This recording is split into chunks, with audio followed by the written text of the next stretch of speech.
Please join me in the Pledge of Allegiance.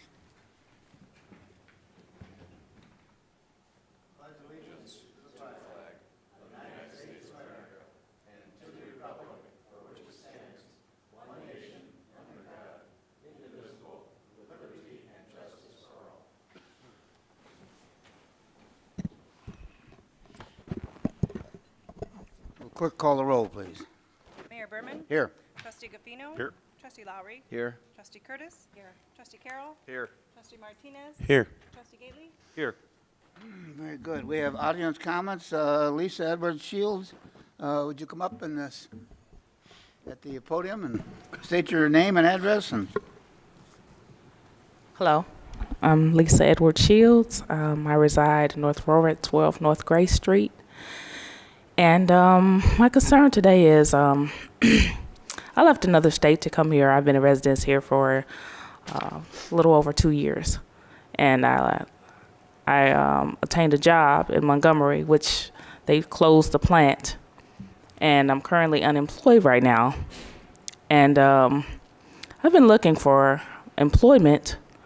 However, a lot of the jobs will prefer a candidate that speaks bilingual. So I investigated on how to try to take some classes, some Spanish classes, and I've noticed that that the city offers free classes for Spanish people to learn English, but no English people to learn Spanish.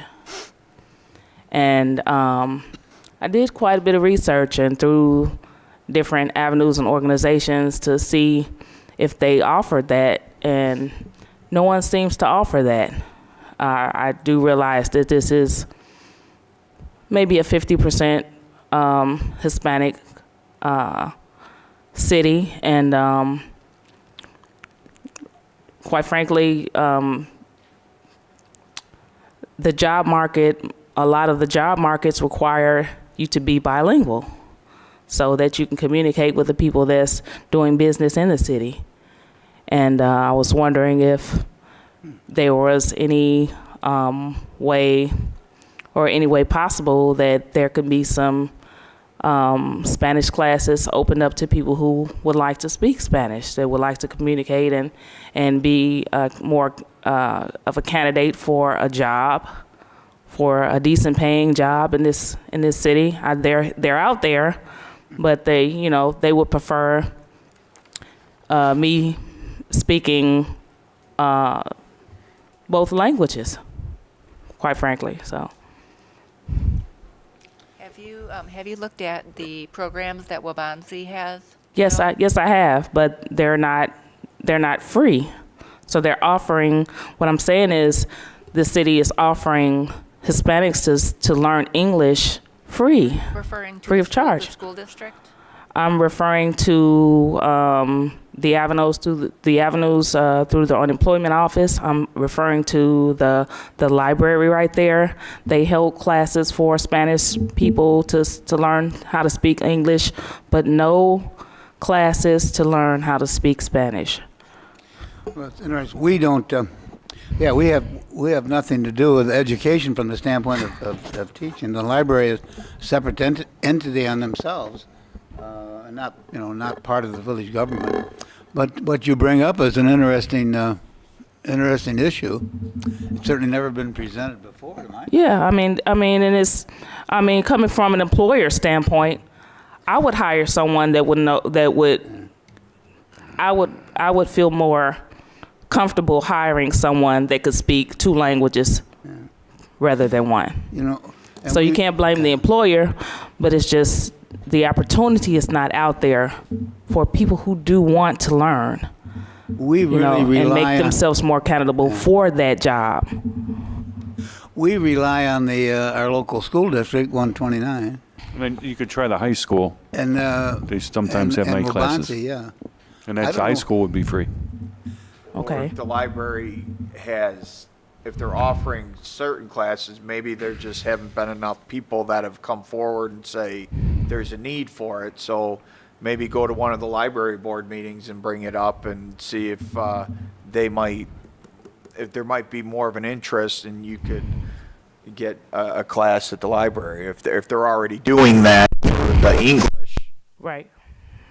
I'm looking online. I see there's a Spanish language center in Naperville that offers free Spanish classes. Okay. Okay. But, you know, Do you know when our library board meets, Steve, by any Not chance? at the top of my head, but what I was going to recommend is if you want my business cards at the bottom of the stairs, if you want to grab it, it's Steve Bosco. Okay. You can give me a call, and then I can put you in touch with someone over at the Messenger Public Library to talk about their programs, or at least tell you the right person to talk to over there. Okay, that's you can see it- awesome. and see Yeah, if they're offering something. I frequent there, so I mean, they probably know me by face, but yeah. But like I said, I've only seen the classes they hold, you know, just for Spanish people to speak English. So you know, you bring up a great point. I never heard of yeah. it. And I think it's that's great. Thank you for bringing it Thank to you. our attention. And Can I get that website from you? Pardon? I just got out of it. You don't have it. Okay. I'll find it. That's what we all do. Every time we got a question, we go directly to the internet. So Okay. Thank you. thank you very much for bringing it to our attention. Thank you. All right. Trustee comments. Yeah, I got a couple. Okay. One is with the recycle bin weekly, well, it was pushed back a week, actually. I saw it on the website, but I've been talking to some residents, and they don't have access to the internet. So I think it was 2 years ago we did the reverse call, and I understand we don't do the reverse call anymore, but there are companies that do automated calls for, like the mayor will get out and make a comment of recycle bins are going to be pushed back a week. With a little bit of that goes a long way with some of the residents. So I got that. And the Grant Street in 25, the railroad tracks, is there any movement on that repair with the? That's one, and the other one was medication expired drop off. Do we have that here? Is that something we? Both those things were discussed this morning. Were they? Mark, Okay. At Well, good. our staff meeting, and I think that the chief said at some point in time they had done some of that at the police station, but we also talked about coming up with a plan of what we should do. And yeah. As far as the railroad, where do we stand with that, John?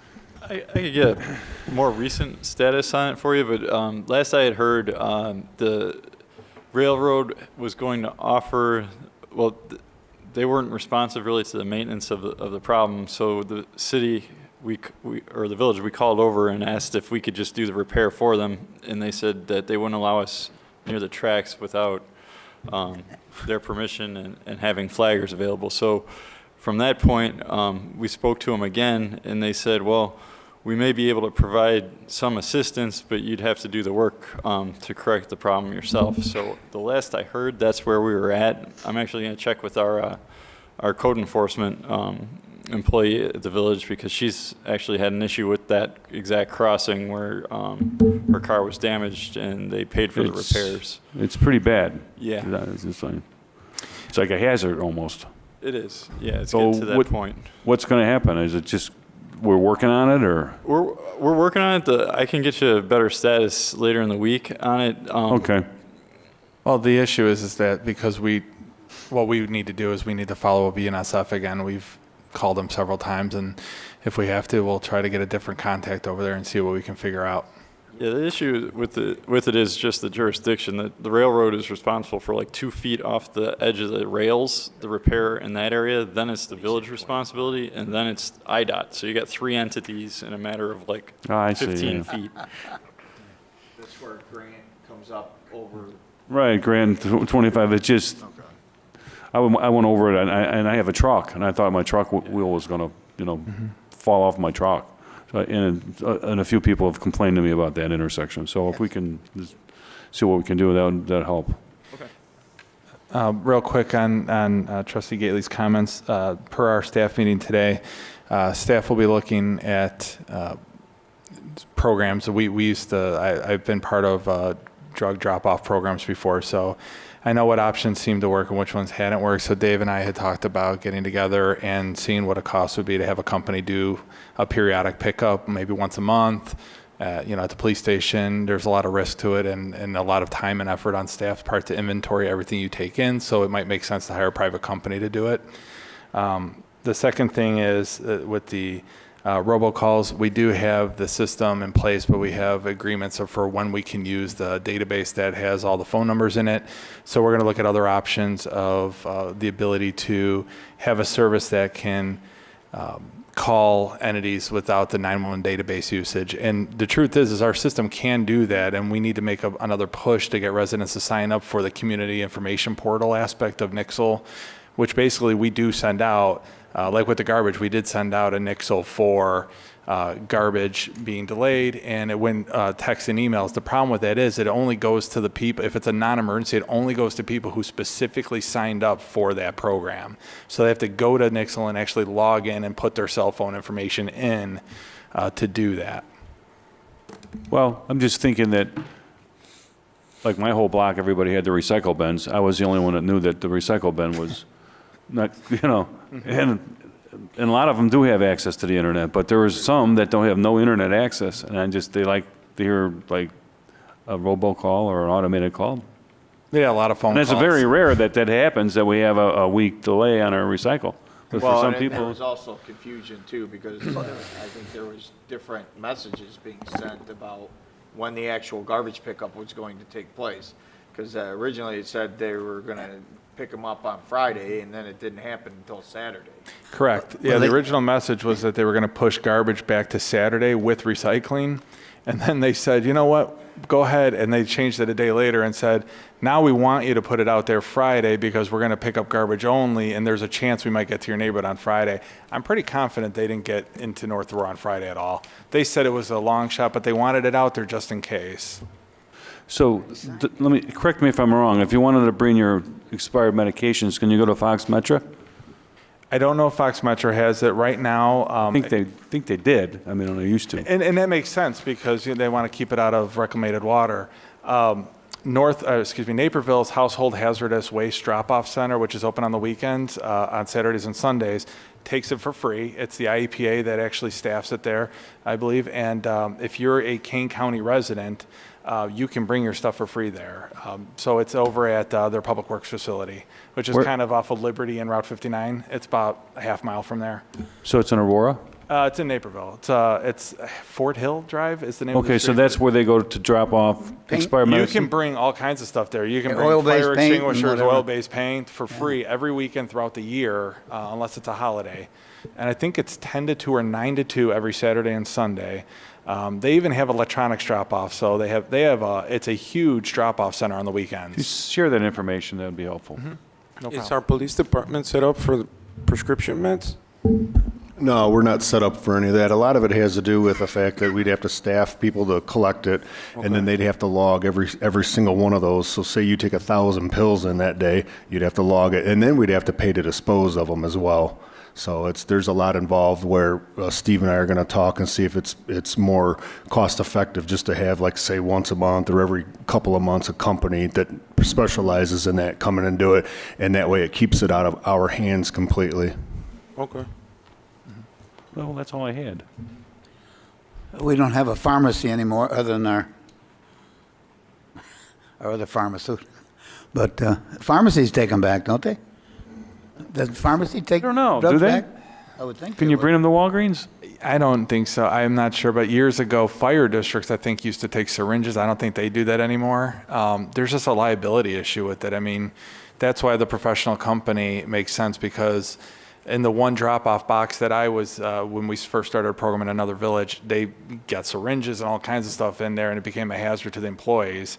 So we ended up hiring a company to come in that would take syringes, drugs on the weekends. We'd have a police officer present during the drop-off, because you're not supposed to, but people bring narcotics in. When I say narcotics, I mean prescription narcotics like Vicodin, and they drop those off, and you need to make sure that they're accounted for.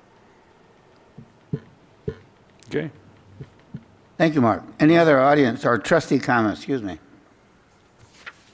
Consent agenda. Motion to approve. Second. Discussion? Will the clerk call the roll, please? Trustee Curtis? Yes. Trustee Lowry? Yes. Trustee Gabino? Yes. Trustee Carroll? Yes. Trustee Martinez? Yes. Trustee Gately? Yes. And under new business, item number 1, Mr. Toth. Item 1 is approval of a resolution approving Route 31 TIF funding in the amount of $39,997 for soil testing and removal for the property located at 24 South Lincoln Way. This item was discussed at the January 21st, 2019 Committee of the Whole meeting. After some further discussion on the history of this site, the committee was supportive of it, and this is the final ordinance of approval. Motion approved. Or the Second. resolution. Discussion? Clerk call the roll, please. Trustee Gabino? Yes. Trustee Lowry? Yes. Trustee Curtis? Yes. Trustee Carroll? Yes. Trustee Martinez? Yes. Trustee Gately? Yes. And item number 2, Mike. Item 2 is approval of an ordinance amending ordinance 15-921-2, approving the site plan for the property located on Lot 3 of the Gateway Industrial North Aurora re-subdivision in the Village of North Aurora. This is the property at 1100 Orchard Gateway, which is the southwest corner of Randall and Orchard Gateway Boulevard. If you recall, we had a discussion back in December about the fencing material, just the December 17th Committee of the Whole meeting. At that point in time, there was the discussion about allowing some of the chain link fencing to remain that was installed, what we call improperly by accident. It's there. They have not continued through fence construction. They were looking to maintain some of the existing chain link fence that was put up to save some of the, to save some costs associated with that. There was some discussion at the last board meeting about keeping the fencing that is visible from the right-of-way, i.e. the northern portion of the property and the eastern portion of the property facing Randall Road and Orchard Gateway respectively. They've since come back with something as part of this ordinance amendment. It didn't come out clear on the scan diagram, so I gave her one 11 by 17 copy. So if you look at the northwest corner of the property, that anything that has that little circle involved is fencing that was installed at chain link that they're going to change back to black ornamental fencing. So on the northwest corner of the building, in this area here, this would actually be the black ornamental fencing, and all along the eastern portion of the property adjacent to Randall Road. So the developer, on behalf of the property owner, has gone back, has amended the site plan or the fence plan to include the comments that were discussed at the last committee discussion involving this topic. Motion to approve. Second. Discussion. There was no fence along the northern perimeter of the property before? Yeah, there was. It's around the entire perimeter. That was That's what I thought. kind of the crux of it. But yeah, anywhere that has that little circle is where they're just changing it. The fencing does exist. They're just changing it to the black ornamental. Any other questions, comments, discussion? Clerk call the roll, please. Trustee Carroll? Yes. Trustee Martinez? Yes. Trustee Gately? Yes. Trustee Curtis? Yes. Trustee Lowry? Yes. And Trustee Gabino? Yes. That's all our new business. I have no old business. I have no village president's report. Committee reports? Trustee comments? Mr. Administrator? No report tonight, thank you. Mr. Attorney? No report. And our village departments, Mr. Hannah? Mr. Toth? No report. Chief? No report, sir. And Mr. Laskowski? No report. We do not have an executive session. I would entertain a motion to adjourn. So moved. Second. All those in favor say aye. Aye. Opposed? We're out of here.